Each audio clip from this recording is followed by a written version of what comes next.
Buenas tardes, compañeros y doctor. El día de hoy vamos a hablar de lo que es la fisiopatología de los trastornos del potasio y del calcio. La siguiente.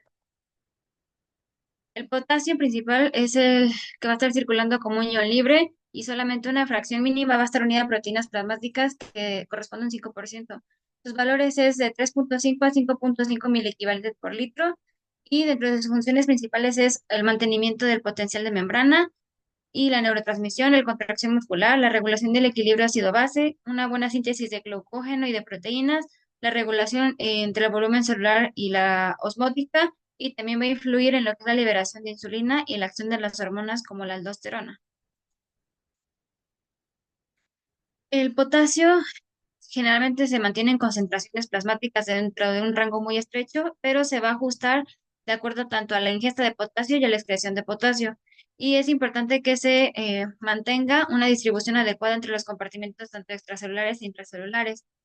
En la distribución del potasio, el 2% va a corresponder en el líquido extracelular, que va de 3,5 a 5,5 equivalentes por litro, y el 98% del potasio intercambiable va a estar en el líquido intracelular, que corresponde a 150 equivalentes por litro. El contenido corporal total de potasio es de 50 a 75 equivalentes por kilogramo, siendo que un paciente pesa 70 kilos, aproximadamente va de 3.000 hasta 4.000 equivalentes. Y el riñón va a ser el principal regulador de mantener estos niveles de potasio que en promedio, pues ya me mencionado que es de 50 a 75. Y es importante que esta diferencia de porcentajes va a ayudar a determinar lo que es el voltaje celular en reposo. Y en el interior de la célula va a estar con cargas negativas, por lo que es muy importante que si hay una mínima alteración, lo que va a generar luego son cambios en los tejidos excitables. La excreción del potasio principalmente es en el riñón y se excreta de 10 hasta 700 equivalentes por día. El 15% va a estar dado en el tracto gastrointestinal y el 5% en el sudor.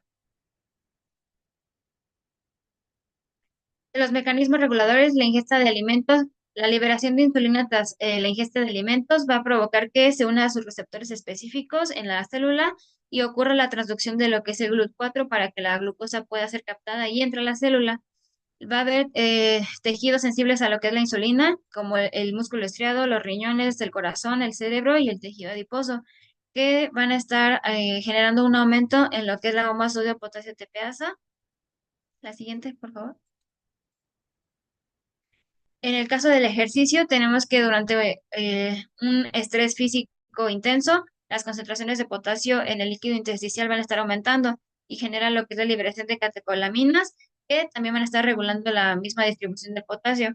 Van a estar actuando que es a nivel de los receptores beta y van a estar incrementando la actividad de la bomba sodio-potasio TPasa y también limitan el aumento en lo que es la concentración extracelular de potasio. En el cambio de tonicidad plasmática o la hiperosmolaridad del líquido extracelular, esta es cuando hay una acumulación de osmoles efectivos en lo que es el espacio extracelular, como la glucosa, la sacarosa o el manitol, que va a favorecer un movimiento de agua que va desde el compartimento intracelular hacia lo que es el extracelular y se le conoce como un efecto de arrastre por solvente.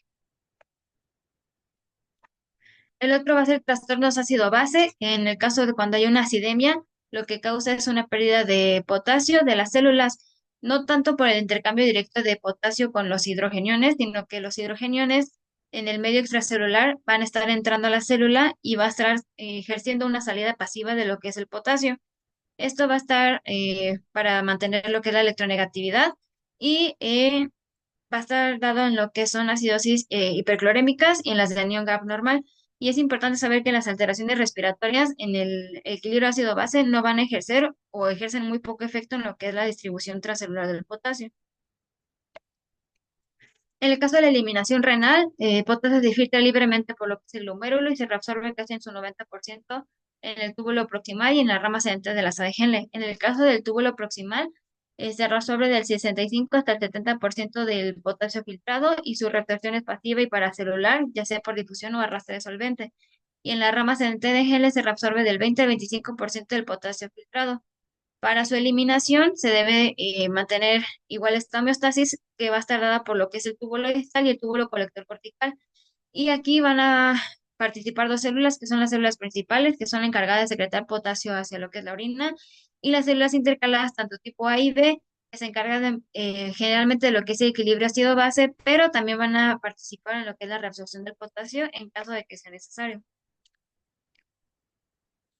Pasando a las hormonas, la principal es la aldosterona, que esta estimula lo que es la bomba de potasio, TPasa, la síntesis de canales ENaC y también la apertura de canales de potasio. Entonces, como primero, la aldosterona al unirse a su receptor provoca estos estímulos que ya mencioné y por lo tanto nuestra bomba sodio potasio TPasa que está en la membrana vasolateral va a meter potasio a la célula y saca el sodio. Esto aumenta la concentración de potasio dentro de nuestra célula y crea nuestro gradiente que sea favorable para que el potasio posteriormente salga hacia el lumen del túbulo, que es la orina, a través de los canales de potasio que son los ROM, que siempre están activos y son los principales de la secreción de potasio y los BK que solamente se activan cuando hay un alto flujo tubular o en el caso de acidosis.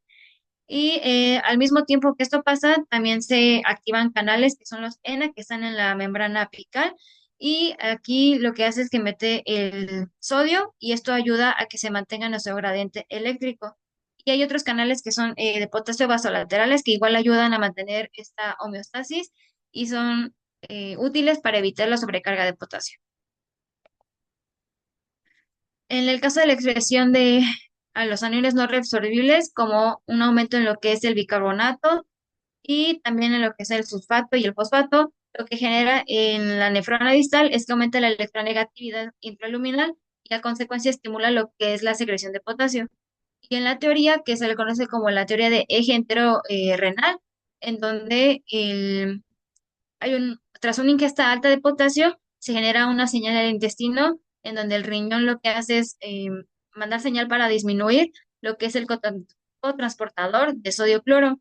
Entonces provoque que haya más sodio que llegue hacia la parte distal y esto aumenta la secreción de potasio y el potasio sérico se mantenga de manera estable.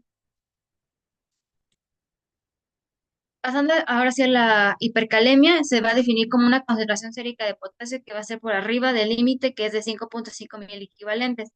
De sus causas principales es por un consumo excesivo de potasio, por un aumento en la liberación de potasio de la célula y por un deterioro de la excreción renal. Se va a clasificar en leve, que va a ser de 5.5 a 6.5 mil equivalentes, y en el electrocardiograma se representan como unas ondas picudas de manera temprana. En la moderada va de 6.5 a 8.000 equivalentes. Aquí hay un aplanamiento de la onda P, una prolongación PR y un ensanchamiento del QRS. Y en el caso de que ya sea severa, que es por arriba de 8.000 equivalentes, el QRS ya está ancho, sinusoidal, y puede haber tanto fibrilación ventricular y taquicardia ventricular sin pulso. Ahora sí, pasando a la teología, tenemos primero a lo que son la pseudo hipercalemia, que es que dice potasemia, y aquí nos menciona lo que es la muestra embolizada y la leucocitosis. Entonces, cuando hay un aumento en la liberación de potasio, ya sea por hemólisis, por la rabdomiólisis o por lesiones por aplastamiento, genera que el potasio se libere hacia lo que es el extracelular. En el caso de las muestras hemolizadas, porque cuando se dejan mucho tiempo, genera que pues, se libere lo que es el potasio en enfermedades como la trombocitosis o la leucocitosis, que producen la pseudohipocalemia por un proceso de coagulación. También por un aporte excesivo de potasio, pero esta no es como tal reportada, y la disminución en lo que es la excreción renal, que esta es la más común y es la más significativa por mecanismo, ya sea por insuficiencia renal, ya sea aguda o crónica, porque hay menor filtrado glomerular. Entonces, pues obviamente no va a llegar potasio hacia lo que es el túbulo distal. También por el hipoaldosteronismo o la resistencia a la aldosterona, también en la disminución del flujo de sodio en el túbulo distal y también puede estar dada por pasos del potasio hacia lo que es el líquido extracelular, igual por los fármacos como la espironolactona, la espirinolona, que estos actúan a nivel del túbulo distal, que bloquean la acción de lo que es la aldosterona y o también los canales de ENaC. Por lo tanto, esto va a reducir lo que es la secreción de potasio en la orina y como resultado hace que aumente nuestro potasio en sangre. Pasando a la fisiopatología, tenemos que haber aumento en la concentración de potasio. Esto genera una disminución del gradiente de potasio y a su vez ocasiona que la membrana celular se despolarice. Y esto hace que se exciten, o sea, que haya una alteración en los tejidos excitables, como ya había mencionado, que es el músculo estriado, el adiposo y todo eso.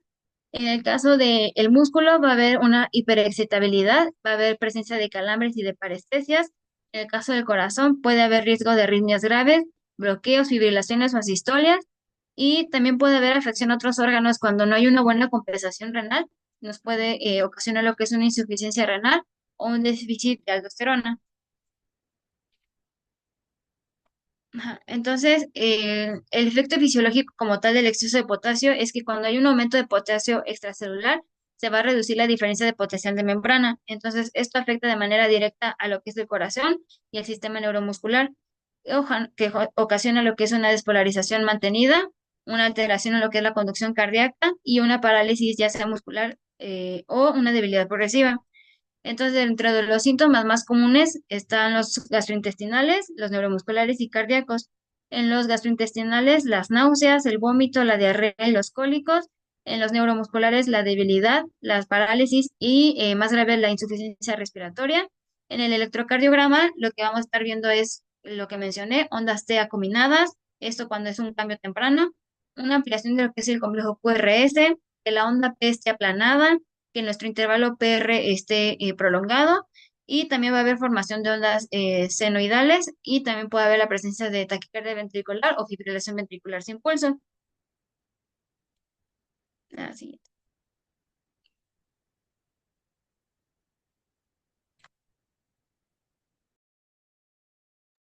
Bueno, pasando ahora al tema de la hipocalemia. Como ya nos había comentado Monse, esta va a ser lo opuesto a lo que se comentó anteriormente. Esta es la concentración sérica de potasio que va a estar por debajo del límite inferior de la normalidad. Esto quiere decir que va a estar menor a lo que va a ser 3,5 miliequivalentes por litro. Y nosotros lo vamos a poder clasificar también dentro del leve, moderado y severo. El leve lo vamos a tener que va a estar de 3 a 3,5 miliequivalentes por litro y generalmente se menciona que este o puede ser asintomático o puede presentar una sintomatología, perdón, muy leve.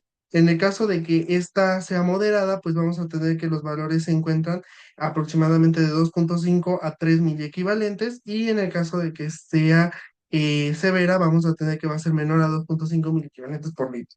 Estas últimas dos, pues ya van a tener una sintomatología un poco más florida. Este, a diferencia del anterior, que no va a ser tan común, va a ser muy común ese trastorno hidroelectrolítico y pues los mecanismos por los cuales lo vamos a tener es una hipocalemia sostenida, perdón. Esto quiere decir pues que se va a mantener durante lo que va a ser el tiempo y si nos va a generar una sintomatología. De acá lo que vamos a tener sobre todo va a ser por una ingesta deficiente, aunque vamos a ver que no se concuerda del todo con esto la redistribución hacia el espacio intracelular, las pérdidas extrarrenales y renales, siendo estas últimas dos las causas más comunes. Y dentro de la transitoria, pues vamos a tener desplazamiento celular. Esta o no suele dar síntomas y sobre todo suele estar relacionado a los mecanismos antes mencionados de regulación del potasio. Dentro de la etiología vamos a tener en primer lugar la ingesta disminuida. Esto pues en primera se debate dado que se menciona que la mayor parte de los alimentos que nosotros consumimos nos aportan una adecuada cantidad de potasio. Sin embargo, se acepta que la ingesta disminuida puede empeorar la hipocalemia en condiciones preexistentes o que la estén causando preexistentemente. También vamos a tener acá, pues sobre todo en las dietas extremadamente deficientes en potasio, como ocurre en los pacientes con anorexia nerviosa, los pacientes alcohólicos o bien los pacientes con síndrome de malabsorción intestinal. También se ha mencionado que la deficiencia de magnesio puede empeorar lo que va a ser la hipocalemia, dado que lo que ocurre acá es que el magnesio normalmente inhibe la secreción tubular de potasio a nivel renal. Entonces, si nosotros no tenemos magnesio, no se va a dar esta inhibición y pues se va a estar excretando lo que va a ser el potasio. Vamos a tener también, en cuanto a la distribución celular, pues sobre todo esta base por la exageración de los efectos fisiológicos de regulación, que esto nos puede llevar a una hipocalemia sintomática. Sobre todo puede ser la administración exógena de agonistas beta-adrenérgicos o la insulina. Por eso es que siempre se menciona, por ejemplo, en el tratamiento de la cetoacidosis diabética, ser muy estrictos en cuanto a primero verificar el potasio antes de administrar insulina. El estado hiperadrenérgico, como puede ocurrir en las crisis de abstinencia alcohólica o bien en lo que va a ser infarto agudo de miocardio. La alcalemia respiratoria y la metabólica acá están en debate, dado que se ha visto que únicamente disminuye 0,4 miliequivalentes por litro y por disminuye el potasio, perdón, por cada 0,1 unidades de aumento del pH. Así también los estados anabólicos, como en el tratamiento de la anemia perniciosa, dado que el potasio va a ingresar abruptamente a lo que va a ser las células, medicamentos, toxinas y hierbas, como el benceno, la cloroquina y las sales de cesio, y la parálisis periódica hipocalémica. Así también vamos a tener dentro de las pérdidas extrarenales, usualmente estas suelen ser gastrointestinales, y se va a gastar las reservas corporales de potasio por un lugar que no va a ser el riñón. En este caso, la diarrea secretoria, cuando son cantidades muy grandes, el uso crónico de laxantes o fístulas gastrointestinales, quemaduras extensas, la subducción intestinal y la pérdida por sudor es muy poco frecuente. Solamente hay que considerarla cuando estemos en un lugar muy caluroso, muy húmedo y que no tengamos una correcta reposición de lo que va a ser líquidos y electrolitos. Y dentro de las pérdidas renales, pues acá sí, sobre todo va a ser por un aumento primario de la actividad mineralocorticoide, dado que, como sabemos, los mineralocorticoides lo que hacen es que aumentan la absorción de sodio y aumentan la secreción tubular de lo que va a ser el potasio. Por lo tanto, el hiperaldosteronismo primario es una de las principales causas, así como los corticoides altas dosis. En una causa con una renina alta o normal es, por ejemplo, el estudio de la arteria renal, que nos ocasiona sobreactivación del sistema renina-angiotensina-aldosterona, o bien puede ser el aumento distal de sodio, como lo mencionamos anteriormente, sobre todo visto en la bicarbonaturia, sobre todo cuando tenemos una emesis activa o una aspiración nasogástrica intensa, el uso de diuréticos o bien la presencia de aniones no reabsorbibles. Y dentro de esto se ha resaltado algunas penicilinas como la ticarcilina y la piperacilina e incluso la carbamazepina. Fisiopatológicamente vamos a tener la disminución de la concentración plasmática de potasio genera un aumento de gradiente de potasio intracelular y extracelular. Esto lo que genera es que hiperpolariza la membrana celular, es decir, vuelve más negativo lo que va a ser el interior de la célula y por lo tanto se necesitan más estímulos para poder alcanzar el umbral de activación. Y tenemos la alteración de los tejidos excitables. Tenemos la alteración acá pues que disminuye la conducción neuromuscular y nerviosa, el retraso de la fase 3 del potencial de acción miocárdico y la disfunción del sistema nervioso central.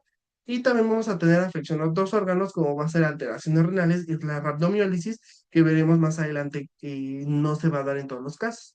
Y a manera de compensación, el organismo lo que hace es que aumenta la absorción renal de potasio y disminuye su secreción tubular y va a favorecer la vasoconstricción de la arteriola aferente. Así también lo que nosotros vamos a ver es que va a haber cambios endocrinos, como por ejemplo una disminución de lo que van a ser los mineralocorticoides y la insulina y un aumento de la renina. En casos muy graves, vamos a ver que va a estar justamente inhibiéndose la ATP celular. En cuanto al cuadro clínico, va a depender tanto de la concentración y la velocidad de instauración, y acá tenemos neuromuscular, la debilidad, fatiga y calambres. Así también vamos a tener que cuando es muy grave esta entidad, vamos a tener que es muy difícil estimular las fibras musculares y podemos llegar a la parálisis respiratoria. Y la rhabdomiólisis, esta se va a estar dando sobre todo en una hipocalemia sumamente grave, y esto va a condicionar que se libere toda la mioglobina, que va a aumentar o puede empeorar la condición renal del paciente. En el caso del aparato digestivo tenemos estreñimiento e hilo paralítico, justamente dado por la falta de peristaltismo por la ausencia de este ion. Nervioso vamos a tener lo que va a ser adormecimiento, parestesias y también vamos a tener hormigueo, y esto se va a estar dando por alteraciones dentro de la conducción nerviosa.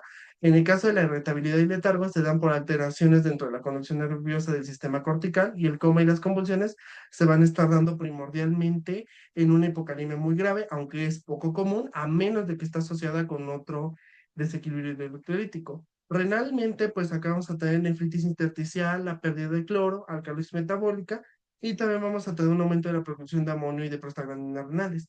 También se ha descrito que esto puede llegar a generar diabetes insípida nefrogénica, pero en menor intensidad, y endocrinamente, pues vamos a tener lo que vimos anteriormente, que disminuye la aldosterona y la insulina, que a la larga nos puede llevar a intolerancia a los carbohidratos y aumenta la renina. Y a nivel de lo que va a ser el electrocardiograma, lo que nosotros vamos a tener acá es que hay una existencia y prominencia de la onda U. Esta onda pues no se ha visto bien porque se ocasiona dentro de este trastorno hidroelectrolítico, pero sí es muy característica del mismo. Así también vamos a tener un descenso del segmento ST que va a estar por debajo del eje horizontal y pues obviamente también es patológico. Y el aplanamiento de la onda T también va a ser muy importante porque se va a ir haciendo poco a poco evidente conforme vaya aumentando la gravedad de lo que va a hacer esta hipocalemia. Y cuando es leve, pues no se ve tan aplanada; cuando es grave, se puede hacer hasta incluso negativo, así como la prolongación del segmento QT, el cual es importante calcular el QT corregido para poder llevar a cabo una correcta valoración de este electrocardiograma. Y dada que va a estar generándose una serie de estímulos con el fin de que el corazón pueda seguir funcionando, se pueden generar extrasístoles, arritmias, bradicardias y taquicardias. Ahora pasando al aspecto del calcio, vamos a tener que los valores normales cuando hablamos de calcio total es de 8.5 a 10.5 miliequivalentes por litro y en calcio ionizado de 4.2 a 4.5 miligramos por decilitro. Acá nosotros vamos a ver que la mayor parte de lo que va a ser el calcio se va a encontrar a nivel de huesos y dientes formando la matriz extracelular del mismo y 1% va a estar únicamente en la sangre y en los músculos. Y de este 1% que se encuentre, 40% va a estar unido a proteínas, 10% está unido a fosfatos y otros iones y el 50% va a estar ionizado y es el que tiene la actividad biológica. Dentro de las funciones del calcio vamos a ver que forma parte importante de la matriz ósea, regula la contracción muscular, permite la liberación de neurotransmisores, es el paso imprescindible para llevar a cabo esta acción, funciona como factor 4 de la cascada de coagulación y también actúa como segundo mensajero en algunas vías metabólicas, también lo podemos encontrar en la activación de enzimas o bien en la liberación de algunas hormonas. La fuente, pues nosotros la obtenemos a partir de lo que va a ser la dieta y se va a absorber en el duodeno y en el yeyuno proximal. Y vamos a tener dentro de su regulación que primordialmente se va a dar para mantener esta homeostasis del calcio. La paratormona, que va a estar secretada por las células principales de la paratiroides, aumenta la reabsorción ósea, porque va a favorecer la actividad osteoclástica al inhibir a los osteoblastos, porque esta se va a secretar ante estímulos de hipocalcemia, perdón, y también ante estímulos de hiperfosfatemia, porque lo que va a hacer es que el fosfato se va a unir al calcio y pues de esta manera disminuye el calcio ionizado. El aumento del calcio y va esto vamos a tener como efecto, perdón, el aumento del calcio y del fósforo, pero acá también lo que hace la paratormona es que si ya aumentó el calcio, entonces se tiene que encargar de reducir lo que va a ser el fosfato. Por eso es que aumenta la fosfaturia y disminuye la calciuria y también vamos a tener que activa la 1-alfa hidroxilasa que permite la conversión hacia la forma activa de la vitamina D, que es el calcitriol, y esto incrementa la absorción de calcio y de fósforo a nivel intestinal. Y obviamente vamos a tener, por otra parte, el factor de crecimiento de fibroblastos 23, el cual aumenta la fosfaturia, es decir, aumenta la eliminación de fosfatos, disminuye la actividad de la 1-alfa hidroxilasa, es decir, va a generar una inhibición de la activación de lo que va a hacer esta vitamina, y por otra parte también va a aumentar los niveles de la 24 hidroxilasa que va a inactivar lo que va a hacer esta hormona. Y o dentro de la regulación negativa tenemos que los aumentos de los niveles de calcio sérico lo que van a estar haciendo es que van a inhibir la vía de la paratormona por medio de una retroalimentación negativa. Así también vamos a ver que de manera secundaria, esto no entra tanto dentro de la homeostasis primaria del calcio, la calcitonina secreta por la célula C de la tiroides, una vez que detecta aumento de los niveles séricos de calcio, lo que hace es que inhibe la acción de la paratormona a nivel del hueso, favoreciendo la actividad de lo que van a hacer los osteoblastos e inhibiendo a los osteoclastos, favoreciendo la producción de lo que va a ser matriz ósea y el utilizamiento del calcio.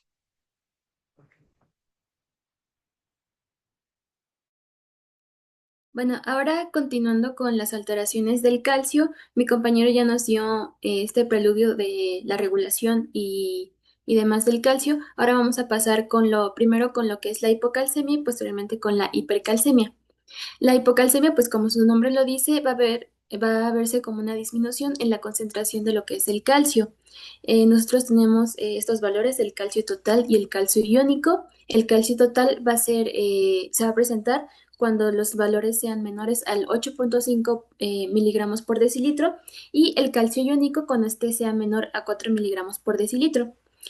Aquí tenemos las causas más importantes de esta hipocalcemia y principalmente podemos mencionar estas primeras tres que se ven aquí, la deficiencia de la vitamina D, un hipoparatiroidismo, como ya mencionó mi compañero, porque se va a estar secretando menor hormona paratiroidea o paratormona y defectos en lo que es el receptor sensor de calcio. Igual va de la mano con lo que es este hipoparatiroidismo. También se va a ver relacionada la insuficiencia renal, lo que es la pancreatitis aguda. Aquí en estos pacientes, pues la hipocalcemia es un hallazgo común. La inflamación de lo que es el páncreas ocasiona que se liberen enzimas proteolíticas, lipolíticas, y aquí se cree que el calcio se combina con los ácidos grasos libres liberados por la lipólisis en el páncreas, lo que forma anomalías y pues retira el calcio de la circulación, dando como resultado pues esta hipocalcemia. De igual manera, la fascitis necrosante, fístulas pancreáticas y de intestino delgado, la metástasis osteoblástica, de igual manera puede ser inducida por medicamentos, más que nada aquí lo que son los bifosfonatos, una hipomagnesemia, que se inhibe la liberación de la paratormona, por lo que también pues se requiere su corrección en dado caso de que así sea, y síndrome de lisis tumoral. Entonces, en la siguiente diapositiva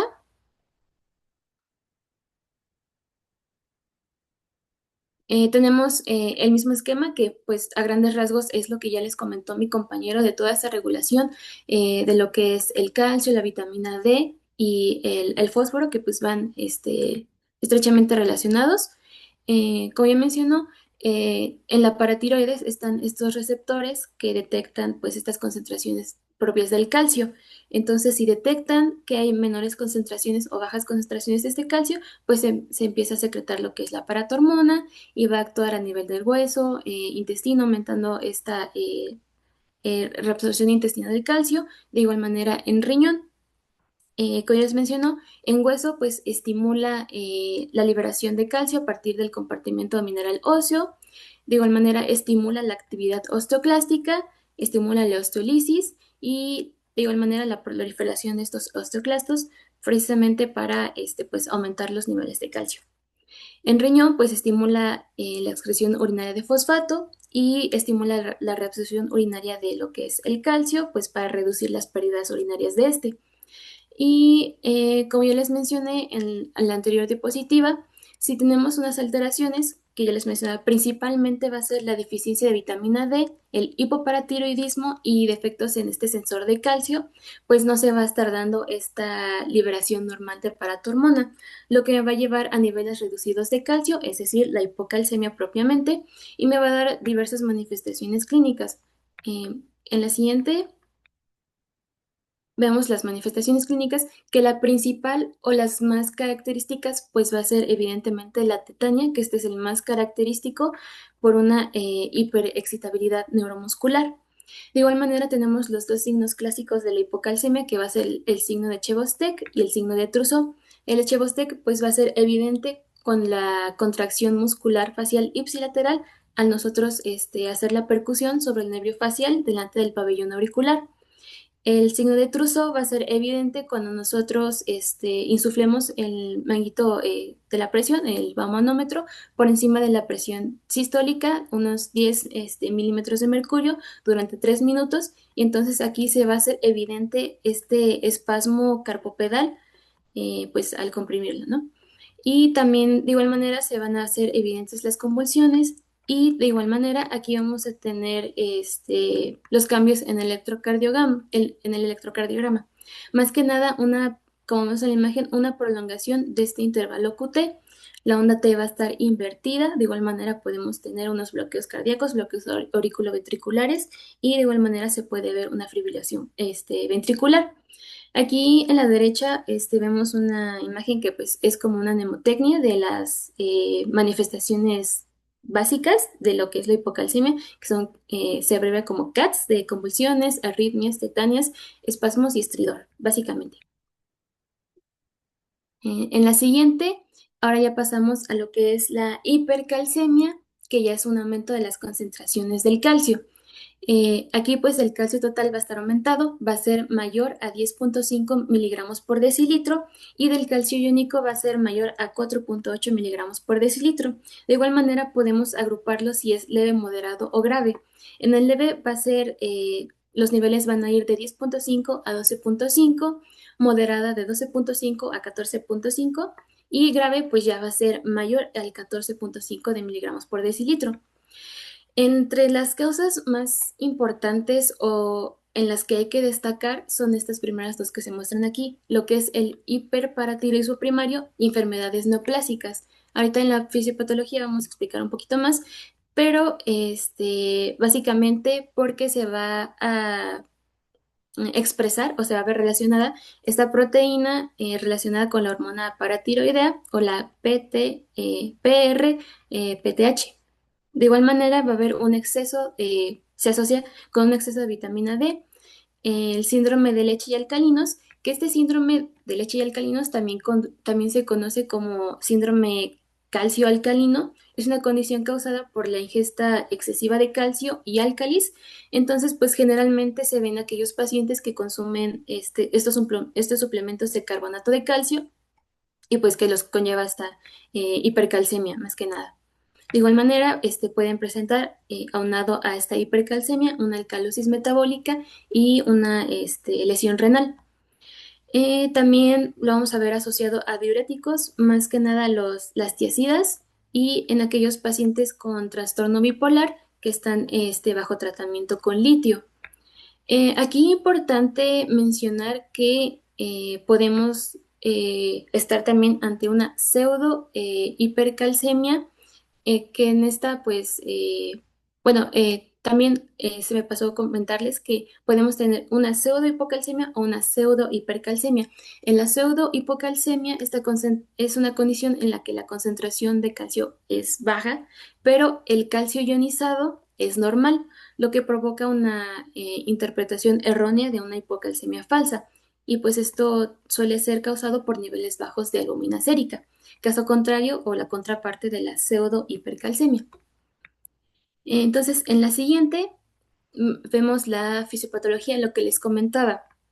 Principalmente esta hipercalcemia la vamos a ver asociada a estas dos entidades, un hiperparatiroidismo primario y enfermedades neoplásicas. Este trastorno es una complicación común de tumores, entonces la vamos a encontrar como que se denomina como hipercalcemia tumoral. Aquí la mayoría de los pacientes con esta hipercalcemia tumoral producen una proteína relacionada con la PTH, que esta pues es designada como el principal factor humoral que se encarga de esto. Entonces, tanto esta proteína relacionada con la PTH como la propia paratormona tienen una notable semejanza en su estructura porque porque tienen sus extremos terminales amino. Entonces, como son tan parecidas en su estructura, sí, son muy semejantes en su estructura, pues estas se van finalmente a unir al mismo receptor. Entonces va a estar este eje constantemente activándose, lo que va a producir pues niveles mayores de calcio en sangre.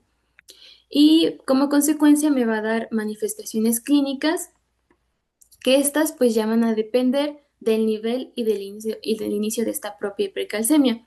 Vemos que si tengo niveles menores a 12 miligramos, pues generalmente es asintomático o los síntomas pues van a ser muy vagos, malestar general, fatiga, estreñimiento, entre otros. Ya si hablamos de una hipercalcemia donde los niveles van mayores a 14 miligramos por decilitro, ahí sí ya vamos a tener manifestaciones más floridas. En cuanto a las manifestaciones cardiovasculares, nosotros podemos encontrar una hipertensión, una bradicardia, de igual manera, cambios en el electrocardiograma. Aquí, contrario, vamos a ver un aumento en el voltaje del QRS, un acortamiento de este intervalo QT, aplanamiento de la onda T y bloqueos auriculoventriculares. Entre los musculares, pues vamos a encontrar confusión, letargia, hiporreflexia, hipotonía muscular y astenia.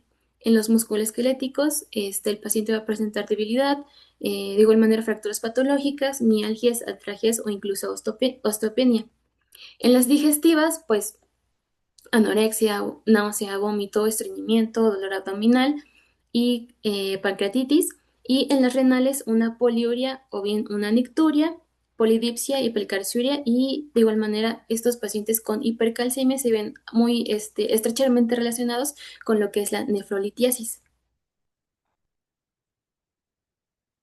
Y bueno, eso sería todo de nuestra parte y les agradecemos su atención.